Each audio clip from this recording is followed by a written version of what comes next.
நேயர்களுக்கு astro KS ஐயங்காரின் பணிவான வணக்கங்கள். இந்த வாரம், அதாவது 15/5/2023 இருந்து 21/5/2023 வரை உண்டான வாரத்தில் எந்தெந்த ராசிக்கு என்ன பலன்கள் இருக்கு அப்படின்றத பார்ப்போம். முதல்ல அந்த வாரத்தினுடைய கோல்சாரம் எப்படி இருக்குன்றத பார்ப்போம். அதற்கு பிறகு இந்த வாரத்தில் வரக்கூடிய சில விசேஷ நாட்கள் என்ன அப்படின்றத பார்ப்போம். அதற்கு பிறகு இந்த வாரத்தில் எந்தெந்த ராசிக்காரர்களுக்கு சந்திராஷ்டமம் வருது, என்ன எளிய பரிகாரங்கள் அப்படின்றத பார்ப்போம். இந்த வாரத்தில் காலபுருஷ தத்துவத்தின் முதல் ராசியான மேஷ ராசியில் குரு பகவான், புத பகவான் மற்றும் ராகு பகவான் இருக்கா. ரிஷப ராசியில் சூரிய பகவானும், மிதுன ராசி அப்படின்னு பார்த்தேன்னா அதில் சுக்கிர பகவானும், கடக ராசியில் செவ்வாய் பகவானும், துலாத்தில் கேதுவும், கும்பத்தில் சனி பகவானும் இருக்கா. அதிவேகமாக செல்லக்கூடிய மனோகாரகன்னு சொல்லக்கூடிய சந்திர பகவான் மீன ராசியில் பூரட்டாதி 4ஆம் பாதத்திலிருந்து இந்த வாரத்தை ஆரம்பிக்கிறார். இந்த வாரத்தில் பார்த்தேன்னா 15ஆம் தேதி பூரட்டாதி 4ஆம் பாதம்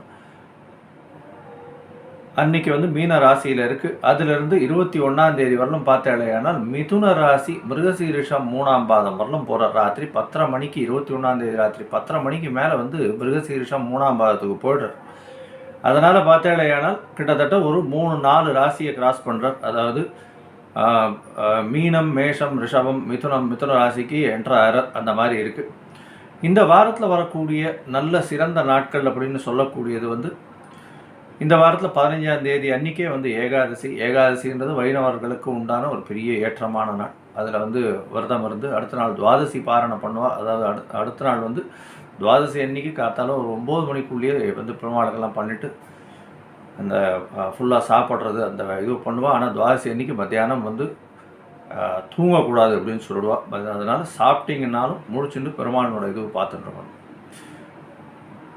17ஆம் தேதி பார்த்தேனால் அதாவது திரையோதசி அன்னைக்கு பார்த்தீங்கன்னா பிரதோஷம், புதன்கிழமை வருது பிரதோஷம். அதற்கு பிறகு 19ஆம் தேதி அதாவது வெள்ளிக்கிழமை இந்த வாட்டி அமாவாசை வருது.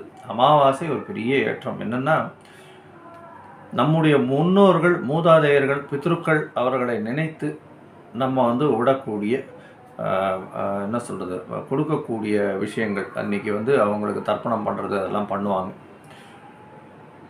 இது கண்டிப்பாக ஒருவரும் அவருடைய மூதாதையர்களுக்கு செய்ய வேண்டிய கடமையில் ஒன்று அப்படின்றத பண்ணணும்.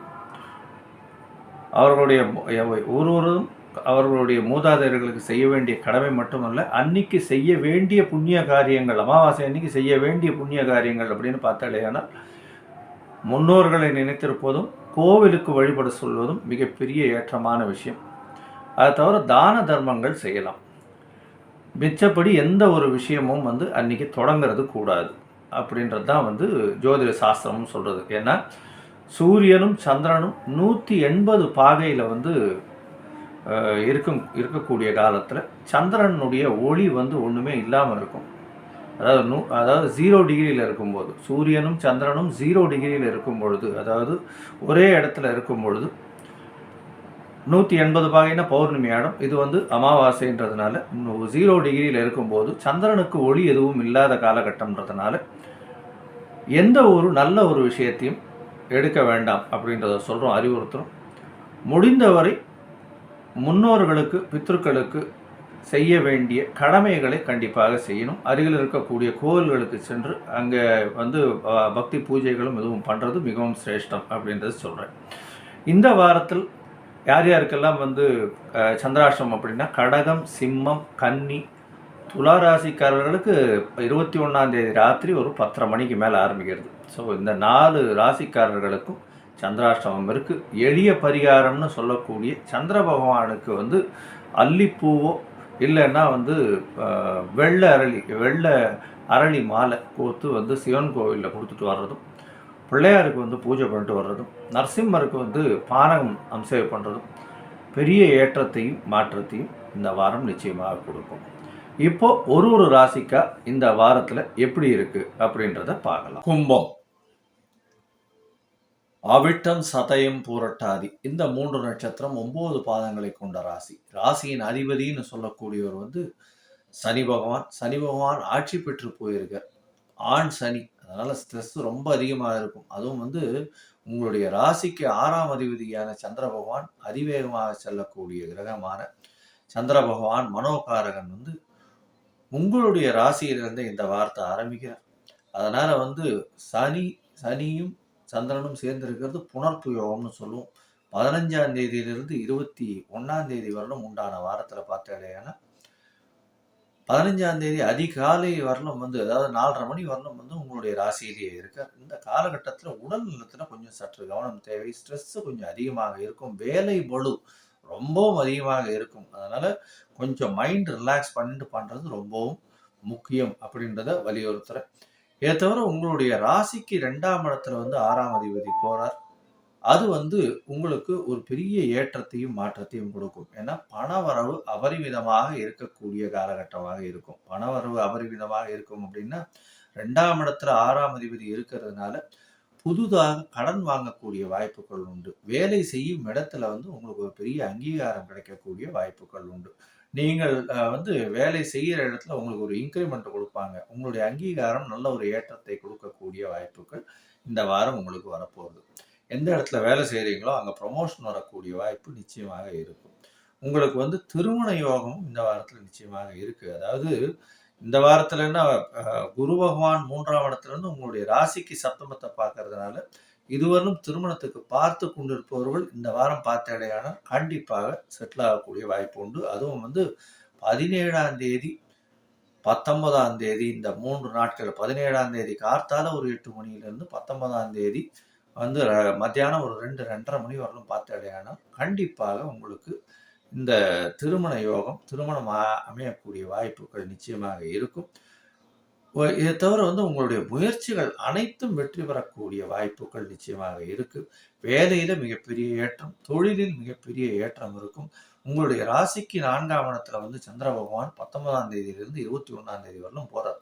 இந்த காலகட்டத்தில் பார்த்தேனால் கண்டிப்பாக ஒரு என்ன சொல்றது அமாவாசை யோகம் வர்றதுனால முன்னோர்களை வழிபடுவது மிகவும் நல்லது அப்படின்றத சொல்றோம். உங்களுடைய ராசிக்கு 6ஆம் அதிபதி அதுக்கு 11ல இருக்கிறது அப்படின்றது வந்து நல்ல ஒரு ஏற்றம். திடீர் பணயோகங்கள் வரும். வேலையில இன்கிரிமெண்ட் வரக்கூடிய வாய்ப்புகள் நிச்சயமாக இருக்கும். தொழிலில் அபிவிருத்தி இருக்கக்கூடிய வாய்ப்புகள் உண்டு. அதுவும் வந்து இந்த பிஸ்னஸ் பண்றவங்கள இந்த ஸ்டீல் அயர்ன் அண்ட் ஸ்டீல் வியாபாரம் பண்றவங்களுக்கு நல்ல ஒரு ஏற்றமான காலம். 11ஆம் இடத்த குரு பார்க்கறதுனால எந்த ஒரு துறையை தொட்டிங்கனாலும் அதில் வந்து பணம் வரும். அதாவது கனிம வளங்கள், அதாவது மைன்ஸு, மினரல்ஸு, எந்த மறைப்பொருள், அதாவது ஆயில், கேஸ் இந்த மாதிரியான விஷயங்களில் வேலை செய்கிறவங்களுக்கு நல்ல ஒரு ஏற்றமான காலமாக இந்த வாரம் அமைய போகுது. உங்களுடைய ராசிக்கு 5ஆம் இடத்துல வந்து சந்திர பகவான் 21ஆம் தேதி ராத்திரி ஒரு 10-10:30 மணிக்கு மேலே இருக்க அதீத சுபத்துவம் பெறுறார். 6ஆம் அதிபதி 5ஆம் இடத்துல இருக்கிறது வேலைக்கு அந்த அளவுக்கு சிறந்ததில்லை. இருந்தாலும் வந்து ஒரு என்ன சொல்றது உங்களோட உடல் நலத்தில் நல்ல ஒரு ஏற்றம் வரும். புதிய பதவி அந்தஸ்து வரக்கூடிய வாய்ப்புகள் உண்டு. இந்த வாரத்தில் உங்களுக்கு வந்து வேலைக்குன்னு பார்த்துட்டு இருந்தீங்கன்னா கண்டிப்பாக புதிய வேலை கிடைக்கும். கவலைப்படவே தேவையில்லை. அதை தவிர வந்து உங்களுக்கு வந்து பார்த்தேலையான கூட்டு தொழிலில் மிகப்பெரிய ஏற்றம் இருக்கும். உடல் நலத்தில் சற்று பின்னடைவு இருக்கக்கூடிய வாரமாக இந்த வாரம் அமைய போகிறது. நீங்கள் கண்டிப்பாக வந்து அருகில் இருக்கக்கூடிய விநாயக பெருமான் கோவிலுக்கு போயிட்டு வர்றதும் அங்கே ஒரு தேங்காய் உடைச்சிட்டு வர்றதும் உங்களுக்கு ஒரு பெரிய ஏற்றத்தையும் மாற்றத்தையும் கொடுக்கும். கண்டிப்பாக இந்த திரையோதசி புதன்கிழமை அன்னைக்கு வரும். அந்த திரையோதசி அன்னைக்கு அதாவது சிவன் கோவிலுக்கு போயிட்டு வர்றதும் அன்னைக்கு வந்து பிரதோஷ காலம்னு சொல்றதுனால சாயந்தரம் ஒரு 5:30 மணிக்கு போயிட்டு சிவபெருமானை வேண்டிட்டு வர்றது இந்த வாரத்தில் ஒரு பெரிய ஏற்றத்தையும் மாற்றத்தையும் ஒரு நல்ல வாரமாக இந்த வாரம் கும்பராசிக்காரர்களுக்கு கொடுக்கும். ஸ்ரீ குபேரன் டிவியை பார்த்தமைக்கு நன்றிகள். மேலும் இது போன்ற தகவல்களை தெரிந்து கொள்ள ஸ்ரீ குபேரன் டிவியை சப்ஸ்கிரைப் செய்யுங்கள். மறக்காமல் பெல் ஐக்கானை கிளிக் செய்யுங்கள்.